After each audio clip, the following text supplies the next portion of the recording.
Last summer, I bought one tomato plant for $2. $2. Off a clearance rack at the back of a garden center. The thing looked half dead. Leggy, wilting, one sad little yellow flower hanging on for dear life. I almost felt bad for it. But I brought it home, stuck it in the ground, and that single plant has now produced more tomatoes than I can eat, give away, or preserve. And it's still going. Not because it's some magic variety, not because I used some expensive fertilizer, but because I learned one simple technique that the nursery industry really doesn't want you to know about. 3 years ago, I was the person loading up my cart with 6 packs of tomato starts every single spring, spending $60, $70, $80 before I even got dirt under my fingernails. And every fall, I'd rip those plants out, toss them in the compost, and start the whole cycle over again the next year. Same money, same trip, same checkout line. I thought that's just how it worked. You buy plants in spring. You lose them in fall. You buy again. That was the cycle. Then one afternoon I was pruning my tomatoes, just snipping off the suckers like you're supposed to, and I dropped a cutting on the ground next to the bed. Forgot about it completely. 2 weeks later, I noticed something.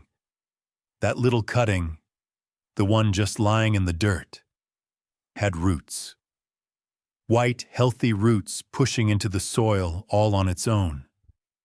No rooting hormone, no special treatment, just a piece of tomato stem that decided it wanted to keep living.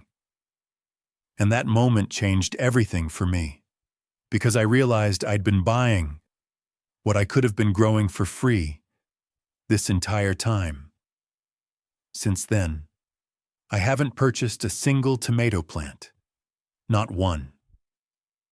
I've grown over 40 plants from cuttings in the last 2 seasons, given away dozens more to neighbors, and my total cost has been essentially zero. Here's what the nursery industry doesn't really want you thinking about. Every spring, they're counting on you to come back. They're counting on you to walk through those doors, grab a cart, and load up on the same plants you bought last year. And the year before that. And the year before that. That's not an accident. That's a business model. Think about it. A single tomato plant at most nurseries now runs you anywhere from $4 to $8. Some of the heirloom varieties, $10, $12 for one plant.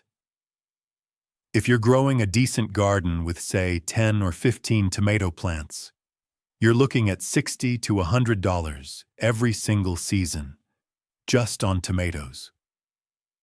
Over 10 years of gardening, that's $600 to $1,000 on a plant that desperately wants to reproduce itself for free.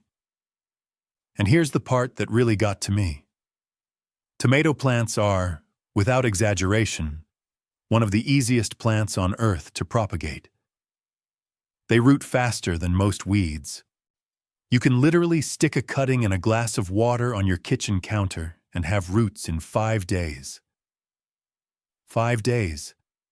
But nobody at the garden center is going to hand you a cutting and say, "Hey, just grow your own from now on." Of course they're not. They need you coming back. They need you buying those little plastic pots every April. And the seed companies, they're in on the same cycle. They want you buying new seed packets every year, even though you could be saving seeds, sharing cuttings, and building a self-sustaining tomato supply that costs you nothing. I'm not saying these are bad businesses. They provide a service. But once you understand that tomatoes practically beg to be propagated, you start to wonder why nobody ever told you this sooner. The answer is pretty simple. There's no money in teaching you to be independent. The method is called clonal propagation through cuttings. And before your eyes glaze over, let me tell you, this is the easiest thing you will ever do in a garden. Easier than planting a seed. genuinely. When you take a cutting from a tomato plant and root it, you're creating an exact genetic clone of the parent. That means if you've got a tomato plant that produces incredible fruit, great flavor, heavy yield, disease resistance, every cutting you take will have those exact same traits. You're not rolling the dice with seeds. You're not dealing with hybrid crosses that might give you something completely different from what you expected. You're copying your best plant. And you can do it over and over and over again. The concept has been around for centuries. Commercial growers use it all the time. They just don't talk about it much because, well, they'd rather sell you transplants. All you need is a healthy tomato plant, a clean pair of scissors or pruning shears, a glass of water or a small pot of moist soil. And that's honestly about it.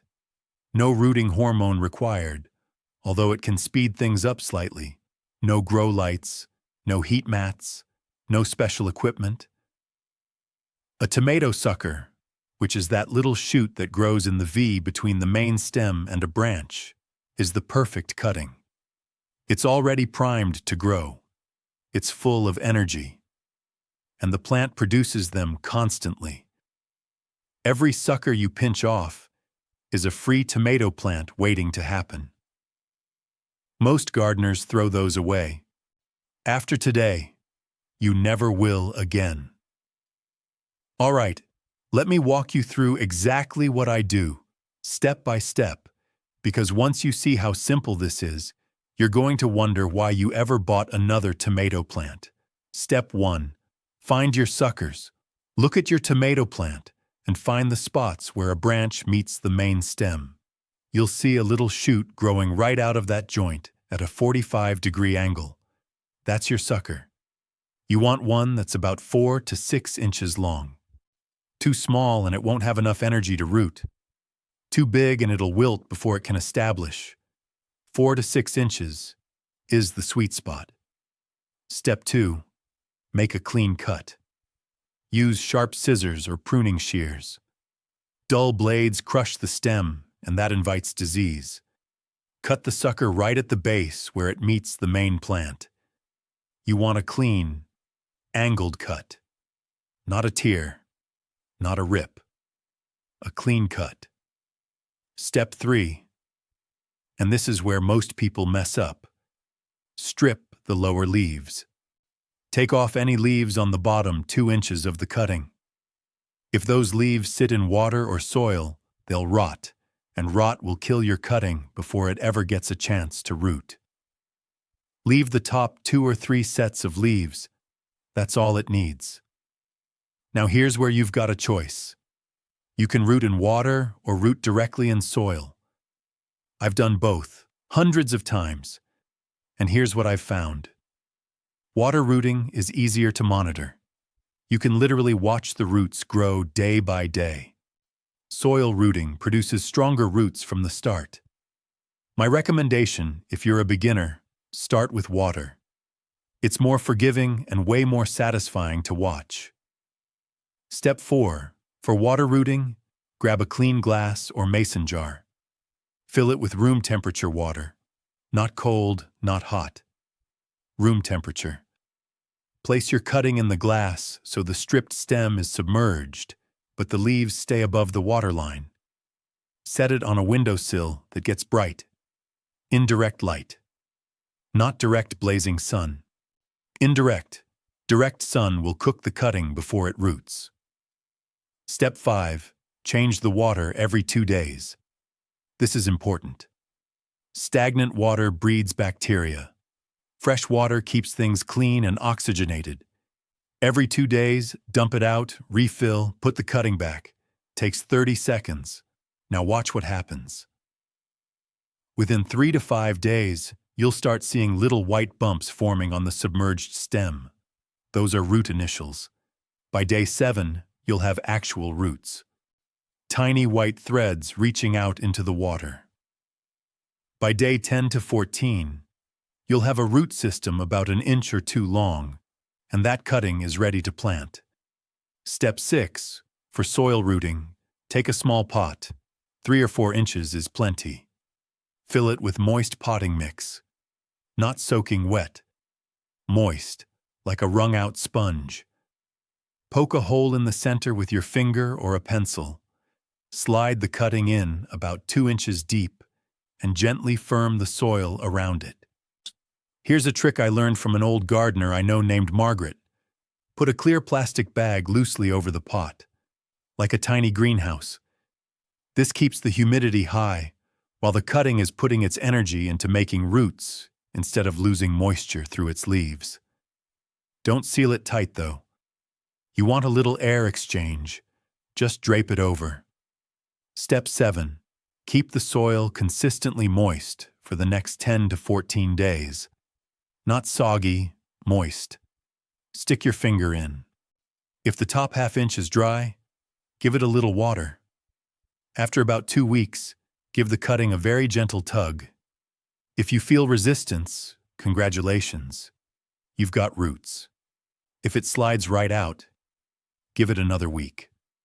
Step 8. And this is where the magic really kicks in. Transplant your rooted cutting into the garden or a larger container. Harden it off first if it's been indoors. Set it outside in a shaded spot for a few hours a day, gradually increasing sun exposure over about a week. Then plant it just like you would any transplant. Bury it deep. Tomatoes love being buried. They'll grow roots all along the buried stem and establish faster. But here's where it gets really interesting. That new plant, the one you grew from a cutting, it's going to start producing suckers of its own within a couple of weeks.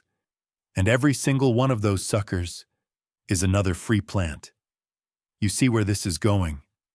1 plant becomes 3, 3 become 9, 9 become 27. From one single $2 plant, you can have an entire garden full of tomatoes by midsummer. I've done this. I did it last year.